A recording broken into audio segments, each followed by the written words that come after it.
పంచభూత లింగాలు. ఈ ప్రకృతి సమస్తం పంచభూతాత్మకం. పంచభూతాత్మక స్వరూపుడు ఆ పరమశివుడు. అందుకు ప్రతీకగా ఆ పరమేశ్వరుడు లింగ స్వరూపుడై పంచభూత క్షేత్రాలుగా వెలిశాడు.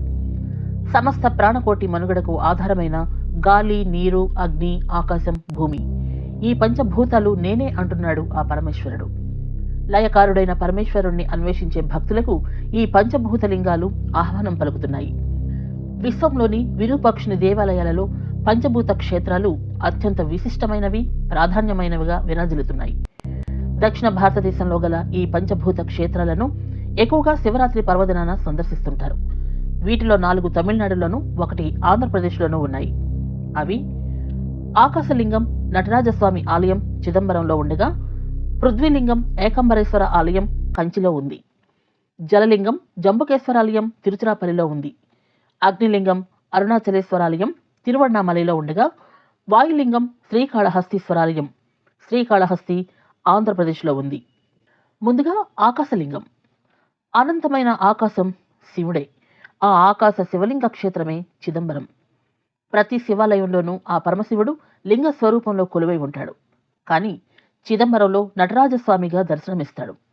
అంతేకాక గర్భాలయంలో నిరాకార రూపం ఆకాశ స్వరూపమని అంటారు. తమిళనాడు రాష్ట్రం కడలూరు జిల్లాలోని ముఖ్య నగరం చిదంబరం. చెన్నై నుంచి 231 కిలోమీటర్ల దూరంలో ఉంది ఆలయం. పరమశివుడు ఆనంద తాండవం చేసిన ప్రాంతంగా ఇది ప్రసిద్ధి చెందింది. అందుకే పరమశివుడు నటరాజస్వామి రూపంలో ఈ ఆలయంలో కొలువు తీరాడు. పూర్వం ఈ ప్రాంతం ఓ వనంలా ఉండేది. మద్ది వృక్షాల కింద ఋషులు నివసించేవారు. సమస్త లోకాలను తమ ఆధీనంలోకి తెచ్చుకోవాలనే దురుద్దేశంతో తంత్రశక్తుల కోసం తపోదీక్షలు చేపట్టేవారు. ఇది తెలిసి ఒకరోజు శివుడు అందమైన యువకుడి రూపంలో అక్కడికి వచ్చాడు. ఆ యువకుడిని చూసి ఋషిపత్నులు ఆకర్షితులయ్యారు. ఇది చూసి ఆగ్రహించిన ఋషులు వచ్చింది పరమశివుడిని తెలియక తమ తంత్రశక్తులతో యువకుడిపైకి సర్పాలు పంపుతారు. అయితే ఆ యువకుడు సర్పాలను ధరించి నాట్యం చేస్తాడు. ఇది చూసి ఆశ్చర్యపోయిన ఋషులు ఈసారి పెద్ద పులిని పంపుతారు. ఆ పులిని సంహరించి దాని చర్మాన్ని ధరిస్తాడు ఆ యువకుడు. నిర్ఘాంతపోయిన ఋషులు ఈసారి మలయాకన్ అనే రాక్షసుడిని యువకుడిపైకి యుద్ధానికి పంపుతారు. శివుడు ఆ రాక్షసుని కూడా సంహరించి ఆనంద తాండవం చేస్తాడు. వచ్చింది సాక్షాత్తు పరమశివుడని అప్పటికి అర్థమవుతుంది ఋషులకు. దాంతో పరమేశ్వరుణ్ణి శరణు కోరి ఇక్కడే కొలువై ఉండాలని కోరుతారు. నటరాజస్వామి ప్రసన్నుడై ఋషుల కోరిక మేరకు నిరాకారుడైన ఆకాశలింగంగాను నటరాజస్వరూపంలోనూ ఈ క్షేత్రంలో స్వయంభూగా వెలిశాడు. ఇక్కడ స్వామి సర్వాలంకార భూషితుడుగా దర్శనమిస్తారు. స్వామివారికి ఎడమవైపున జగన్మాత శివకామసుందరి దేవి కొలువై ఉంటుంది. స్వామికి కుడివైపున నిరాకారుడైన శివయ్య ఆకాశలింగ రూపంలో ఆ స్థానం ఖాళీగా ఉంటుంది. చిత అంటే మనస్సు, అంబరం అంటే ఆకాశం, అదే చిదంబరం. మనసు అనే ఆకాశంలో పరమాత్మను దర్శించడం అని అర్థం. అందుకే ఇక్కడ పరమేశ్వరుడు ఆకాశలింగ రూపుడై దర్శనమిస్తాడు. ఆకాశలింగంగా చెప్పబడే ఖాళీ ప్రదేశంలో తెర వేసి ఉంటుంది. ఆ తెరని అప్పుడప్పుడు పూజా సమయంలో క్షణకాలం పక్కకి జరుపుతారు. అక్కడ ఒక నల్లని రాతిపై బంగారంతో చేసిన బిల్వపత్రాల మాల కనిపిస్తుంది. ఆ నల్లని రాతి శిలే ఆకాశానికి ప్రతీకగా చెప్తారు. మిగిలిన శూన్య ప్రదేశాన్ని భగవంతుని ప్రతిరూపంగా భావించి ధూపదీప నైవేద్యాలు సమర్పిస్తారు. ఇదే చిదంబర రహస్యం అంటారు. నల్లరాతి మీద ఓ యంత్రం ఉంటుందట.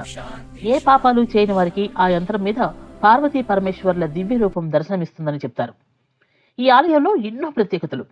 ఆలయంలోని 9 ద్వారాలు మానవ శరీరంలోని నవరంధ్రాలకు ప్రతీక. ఈ ఆలయాన్ని పంచసభల క్షేత్రంగా పేర్కొంటారు. అవి జ్ఞానసభ, కనకసభ, దేవసభ, నృత్యసభ, రాజ్యసభ. ఈ పంచసభలలోనూ జ్ఞానసభ స్వామివారు కొలువైన గర్భాలయం, కనకసభ గర్భగుడి చుట్టూ ఉన్న ప్రాకారం. దీనిలో ఉన్న 64 స్తంభాలు 64 కళలకు ప్రతీకగా చెప్తారు. ఇక స్వర్ణసభ, దీని పైకప్పు 21,600 బంగారు పలకలతో నిర్మించారు. దీన్ని రోజులో మనం తీసుకునే ఉచ్ఛ్వాస నిశ్వాసలకు ప్రతీకగా చెప్తారు. ఇక ఈ బంగారు పలకలు అమర్చడానికి ఉపయోగించిన 72,000 బంగారు శీలలు మానవ దేహంలోని నాడుల సంఖ్యను తెలుపుతాయి. గోపురంపై ఉన్న 9 బంగారు కలశాలు నవశక్తికి ప్రతీక. ఇక ప్రత్యేక గర్భాలయ మండపంలో నటరాజస్వామి వారిని దర్శించుకున్న భక్తులు ఆనందలోకాలలో విహరిస్తూ ఉంటారు. అనంతరం ఇక్కడ శివగంగ తీర్థం, బ్రహ్మతీర్థం, పరమానంద తీర్థం, వ్యాఘ్రపాల తీర్థం, అనంత తీర్థం, శివప్రియ తీర్థాలు భక్తులు దర్శించుకుని తరిస్తారు. నృత్యసభ, ఈశ్వరుడు ఊర్ధ్వ తాండవ విన్యాసం జరిపిన ప్రాంతమే నాట్యసభ. రాజ్యసభ రాజవీధుల్లో ఊరికి వచ్చిన నటరాజస్వామి శివకామసుందరి దేవి అలసిపోయి ఒక రాత్రి ఇక్కడ ఉండి మర్నాడు మధ్యాహ్నం గర్భాలయంలోకి ప్రవేశించడం ఇక్కడ ప్రత్యేక ఉత్సవం. దేవసభ నటరాజస్వామి వారికి ఎదురుగా గోవిందరాజస్వామి శయనించి భక్తులను కటాక్షిస్తున్నాడు. ఈ రెండు సన్నిధుల్లో ఒకేసారి దీపారాధన, ధూపదీప నైవేద్యాలు జరుగుతాయి. చెన్నై నుంచి 240 కిలోమీటర్ల దూరం గల ఈ క్షేత్రం పాండిచ్చేరి వెళ్లే మార్గంలో ఉంది. ఈ ఆలయానికి రైళ్లు, బస్సు సర్వీసులు అందుబాటులో ఉంటాయి. ఇవి ఆకాశలింగం ప్రత్యేకతలు. నా తర్వాతి వీడియోలో పృథ్వీలింగం విశేషాలు తెలుసుకుందాం. మీకు ఈ వీడియో నచ్చితే please like, share, subscribe my channel. Thank you.